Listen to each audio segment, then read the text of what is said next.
This is it, right? The rock stone? Aye, lad. The Council of Valkyries. The Valkyries are of Valhalla, are they not? Glad to see you're paying attention, brother. You are correct. Valhalla, the great hall of the Einherjar, is home within Asgard. But while there, they are subject to the scrutiny of the All-Father himself. And relations between the Valkyries and Odin were tense during my tenure as his advisor. Why? Well, that's an even longer story, lad. For now, why don't we look around for some clues?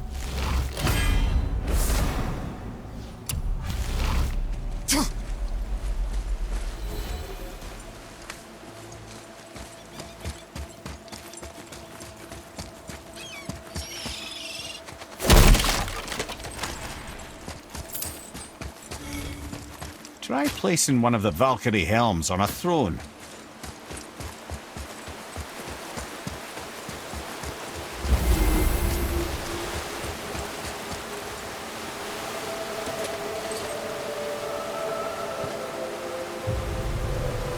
Whoa, you're back. Hello? I don't think she can hear you, lad. The helms must only retain but a small portion of their owner. I'd wager the rest is in transit to Valhalla to try and fix the mess left by their absence. I'm here. Who is she? Gunnar, Mistress of War. After any conflict, big or small, she would be first on the scene, sussing out the worthy spirits for a free trip to Valhalla. A gruesome task, but she took great pride in it. Any conflict? Impossible. It's true. She had help from her sisters, of course, but Gunnar was always first to arrive. Her judgment of the fallen was unparalleled, and an invaluable resource to Odin. She was one of his favourites.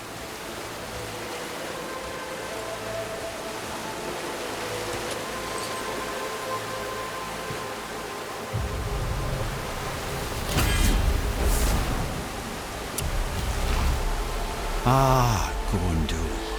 Beautiful Gondul. And? Huh? That's it? Beautiful Gondul? No story or anything? Oh, sorry, lad. The sight of Gondul always took my breath away.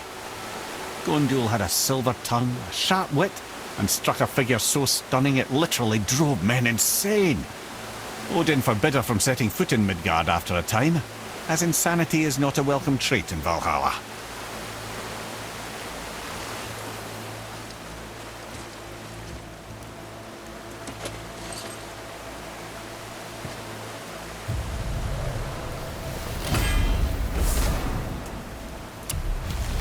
This is none other than Geirdriful, the Master of Arms in Valhalla, responsible for arming and training Odin's Einherjar.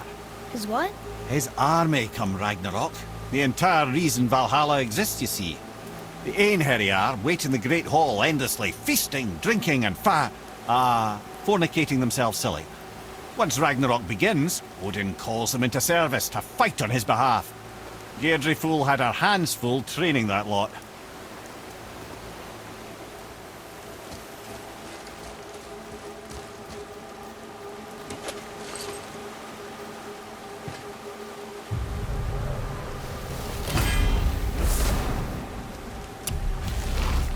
My friends, is Kara. Now, Valkyries are volatile by nature, but Kara, the lass is wild storm personified. A wild storm. Aye, calm and collected. Then the air would shift and the fury of her storm would unleash. It was beautiful in a way, assuming you could find proper shelter. Her tears would cleanse the blood-soaked battlefields.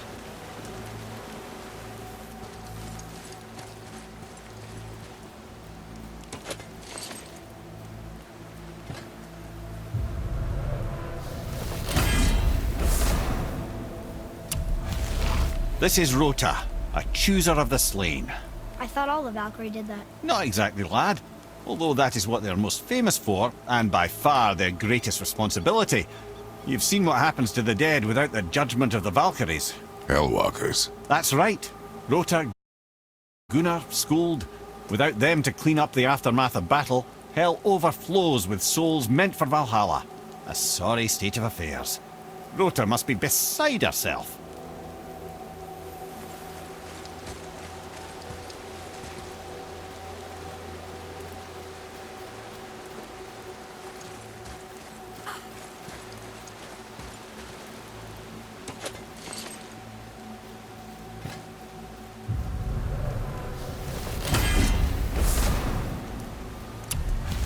Ah, here we have Air, the healer.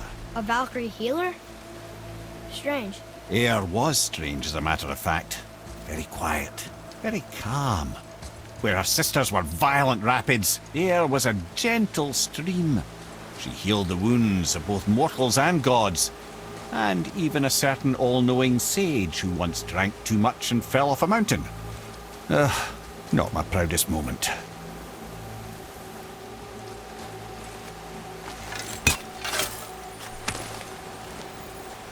Got it!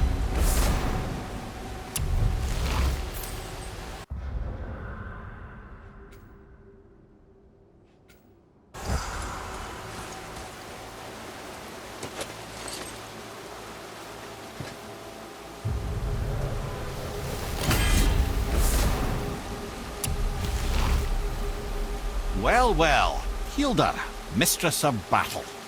She and Odin got on quite well, actually. Her and the other Valkyries, not so much. She would spend most of her time here in Midgard observing discord between the living, and sewing some up herself from time to time. She lived for conflict. Some say she was conflict personified. I wonder what will become of her now that she's free.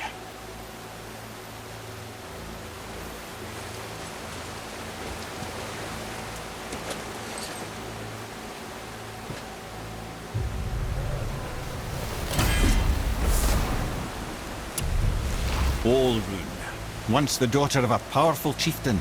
She fell defending him during a Reaver attack.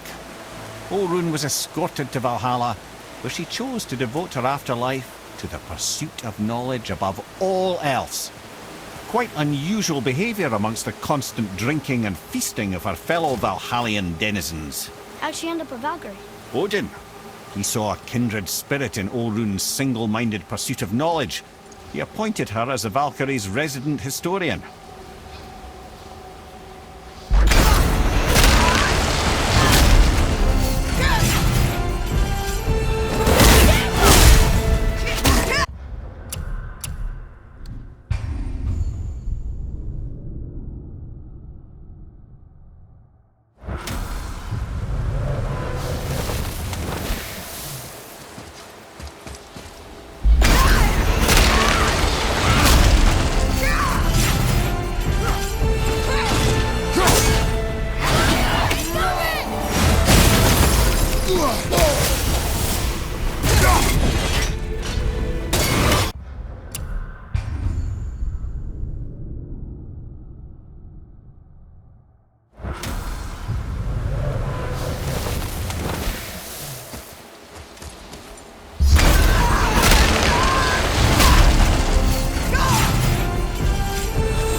Thank you, friends.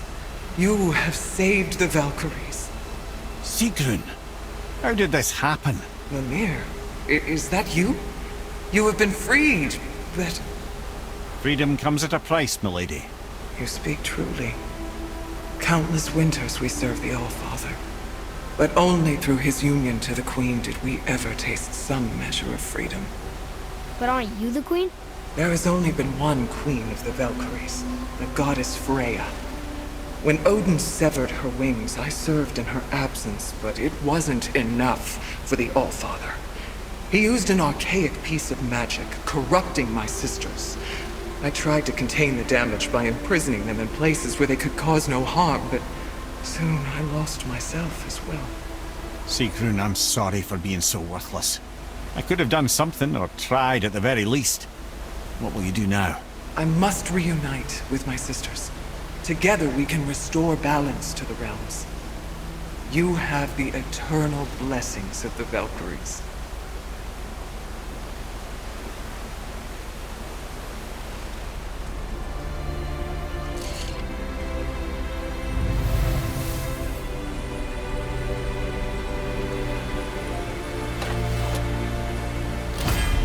Well, we did it, I suppose. You don't sound very happy about it. It's difficult to be happy about anything when you're a reanimated head. I'm grateful we were able to set the Valkyries free. But so much of this could have been avoided, if only... You said it yourself, Head. It does not matter anymore. The past is the past. Well, that's awfully cheerful coming from you. I am in a good mood. The dwarves will make use of this helm. Your dad's a wee bit single-minded, isn't he, lad? Definitely.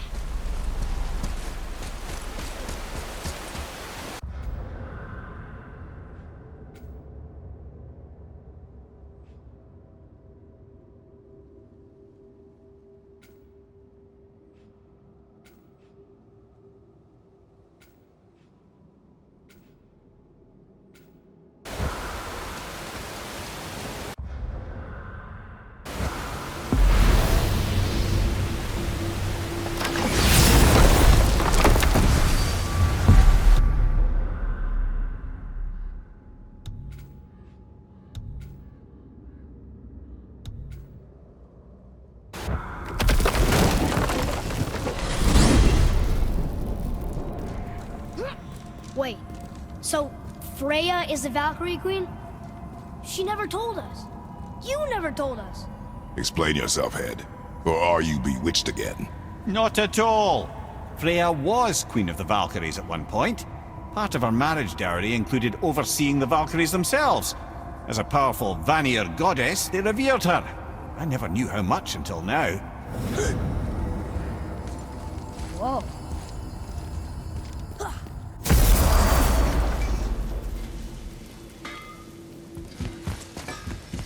Been putzing around Niflheim, have we? How can you tell? I'd recognize Ivaldi's stench of failure anywhere. Plus, you still got some mist on your shoes. I'm sure that's a load on your mind. Well, next time.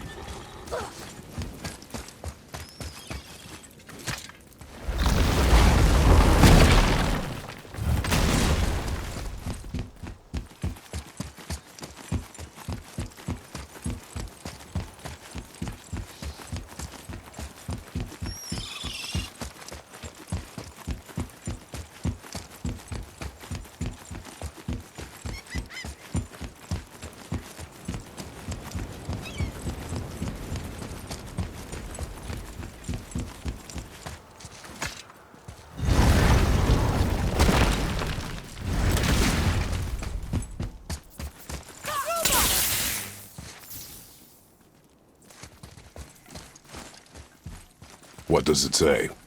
Yes, sir. Oh, yeah. I can translate this now. Niflheim. Land of fog and fortune. Aye.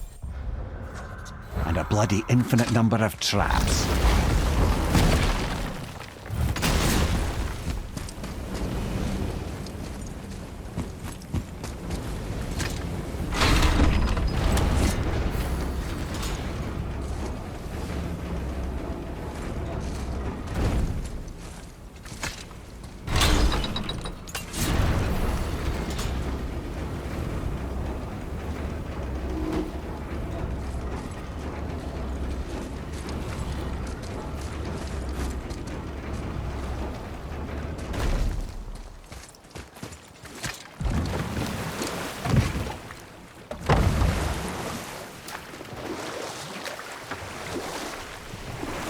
I can't believe no one has found the Jotunheim Tower after so many years.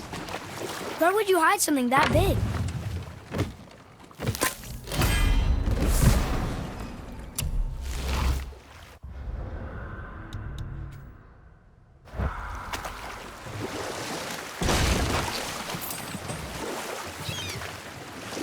Mimir, there was a shrine about a giant lady with lots of books and visions. Ah, that would be Groa, Knowledge Keeper. What? I'll tell this one later.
Boy, over here. Sir. Kvekia.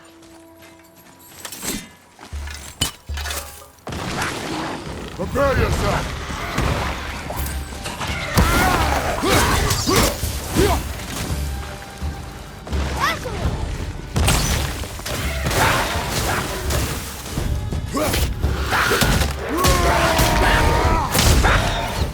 Behind you, watch out!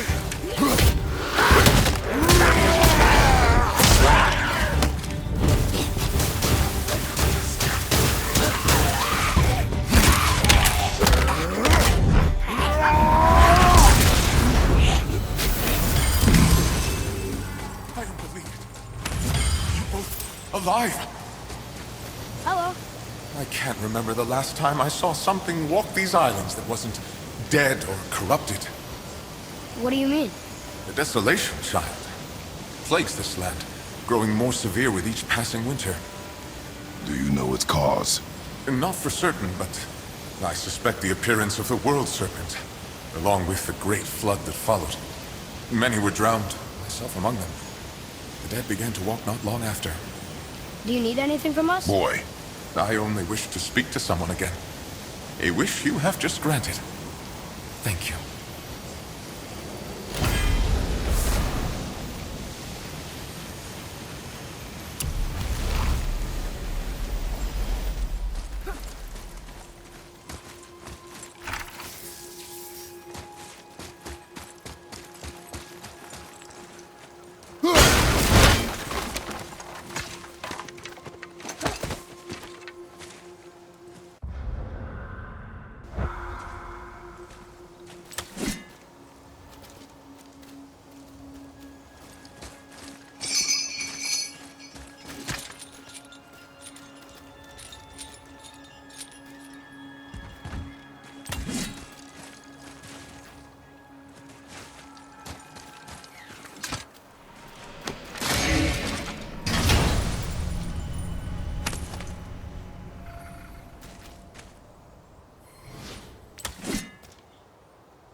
What did I tell you about offering help? Don't. Correct. But can't we This is not a debate. You must learn focus. Our journey need be your only concern. But what if they can help us? That one seemed to know little about the lake. And how does that help us with our goal? We won't know unless we ask.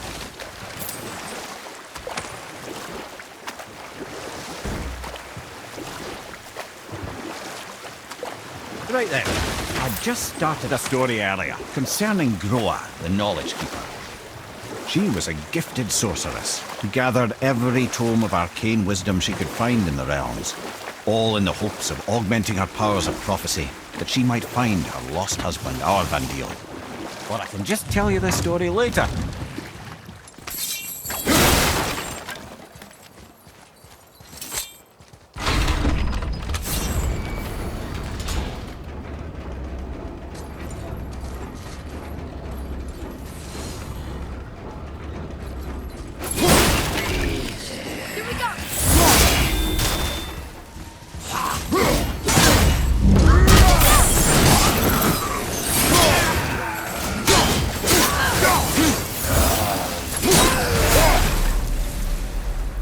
Were all those guys part of his crew?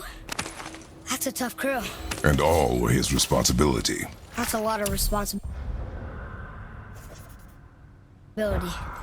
Does it frighten you? Responsibility. Oh, no. I don't think so.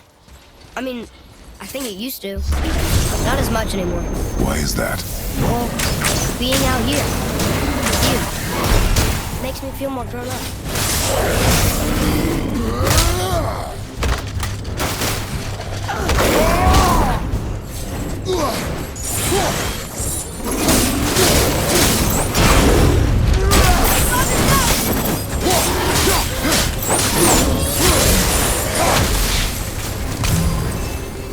They were pretty weak.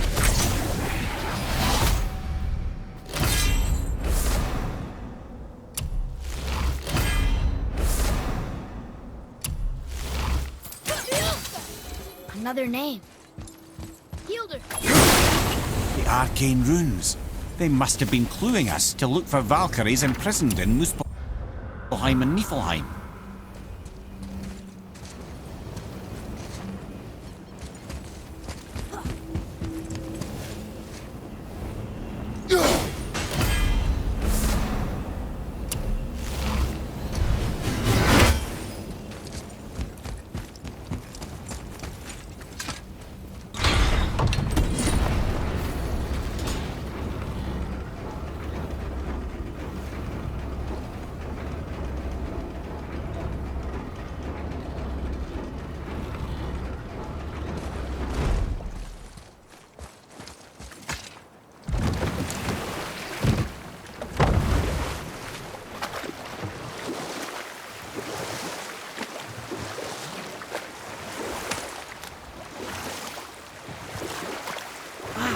There was another shipwreck under the water.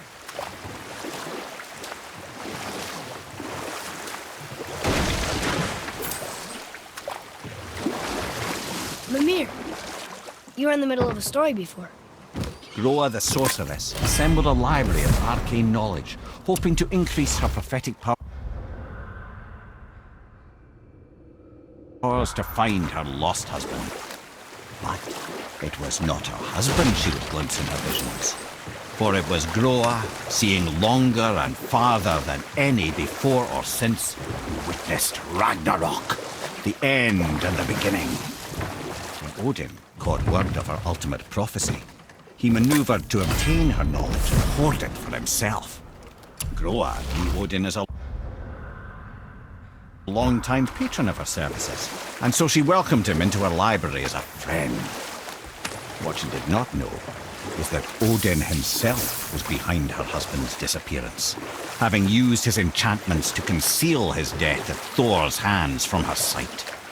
Smiling, jealous Odin took her by the throat, and with his very hands he stole her library and her life for his own. I always knew Odin was bad. That's just... Ruthless, or bad, heartless? That's Odin. In fact, we would do well to sit here in silence for the next few moments and reflect on Odin's capacity for cruelty. And so... Reflect longer.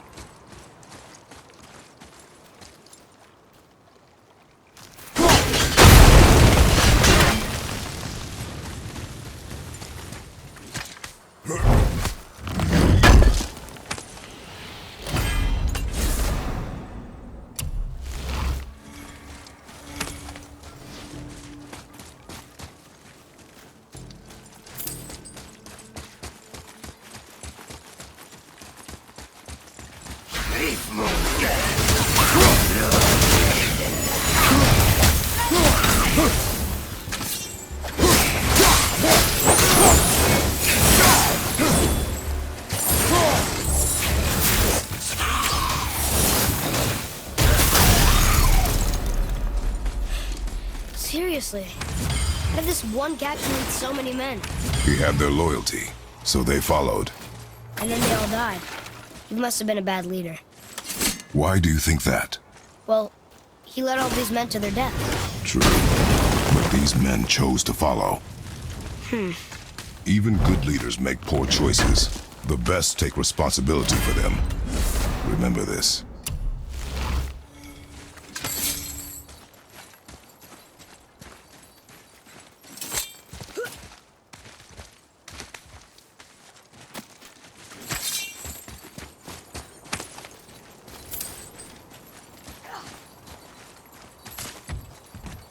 Look here.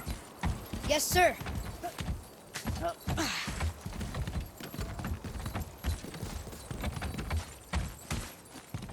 Ah, I was wondering about this.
Another name. Gunnar. Oh, that's all the ones I see. How are we supposed to light the braziers on a tower that's not there?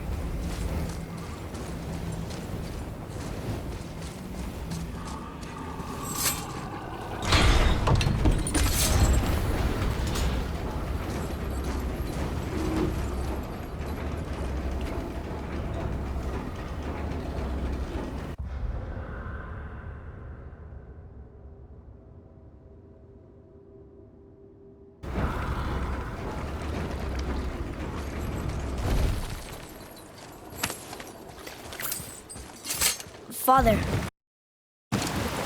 were you ever a leader?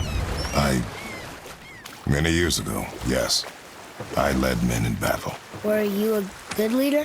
It is complicated. Did you no ever... more questions, boy. Focus on the task at hand. Yes, sir.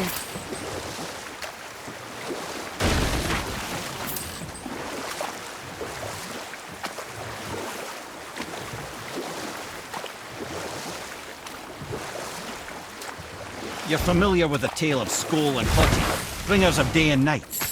Oh, yeah. The wolf giant. Aye. You know what? I'll tell this one later.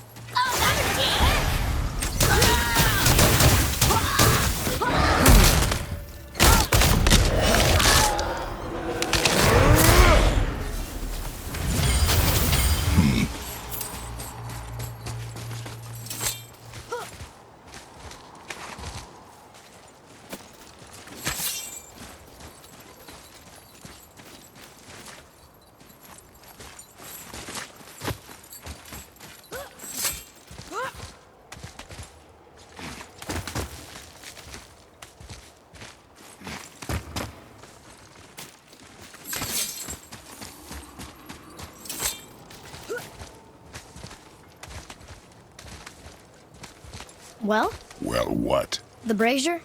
If you must. Here. Boy.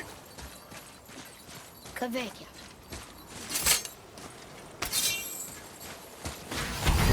Here we go! Tell me when!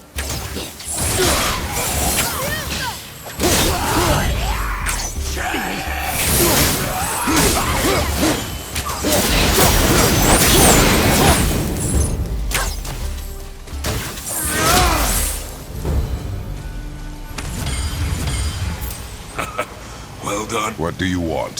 To thank you. These dead reavers drowned me many winters ago, and I've been itching to see them get theirs. So you died after all the flooding? Indeed. I came to the Lake of Nine to pillage Tyr's temple, but I underestimated the severity of the desolation. Have you seen other men? Living? A bearded one with tattoos? Only the one standing in front of me. Thank you both for avenging my death. Useless. Well, we can't expect them all to know something useful.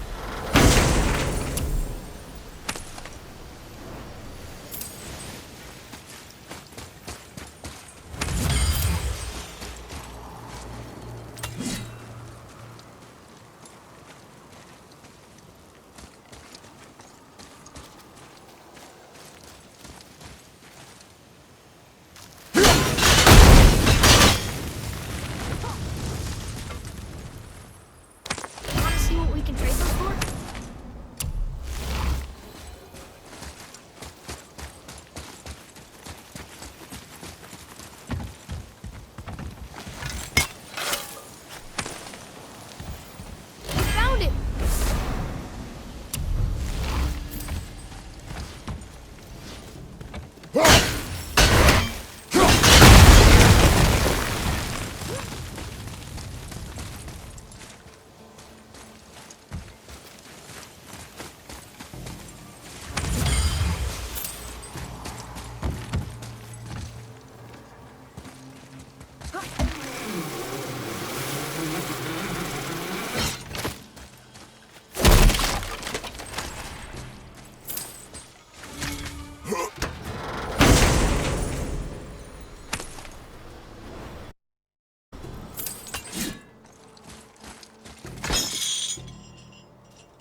have more information. Keep your expectations low, boy. Spirits are rarely useful. How do they even exist? When you sever a man from his life, it is not always a clean cut. So you've met other spirits? Yes, many. What were they like? Annoying.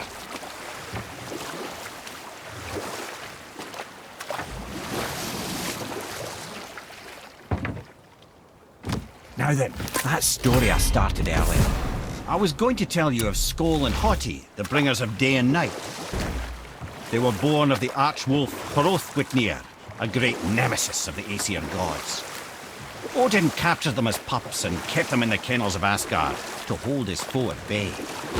But when the sun and moon grew mutinous and stood still, Odin put Skoll and Hoti to use.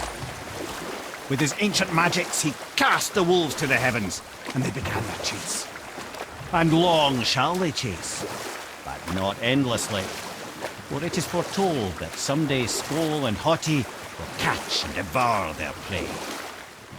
And that day shall be Ragnarok, the twilight of the gods. But Ragnarok is supposed to be Odin's doom, isn't it?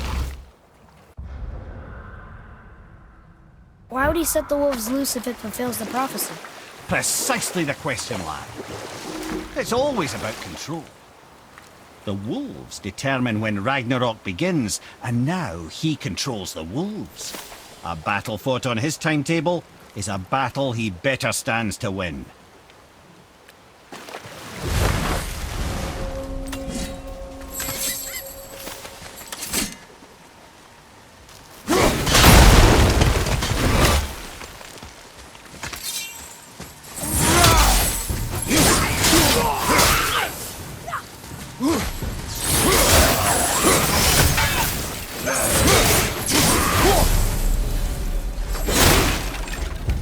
That was the last ship. I hope the captain will be satisfied now. Unlikely. He was determined to put these men to rest himself. But he would have never been able to. That does not matter to him. Our victory will only remind him of his failure. Then, why do we do this?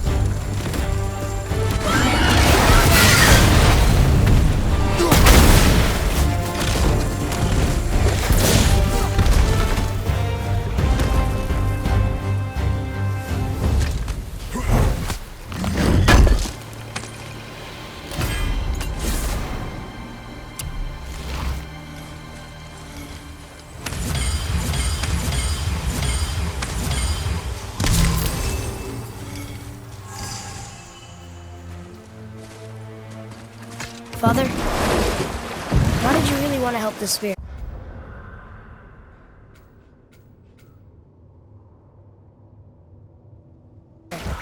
You need the experience. I've had plenty of experience fighting these things. What's the real reason? This man inspired loyalty. He took responsibility for his mistakes, and he was determined to fix them. These are good lessons for you.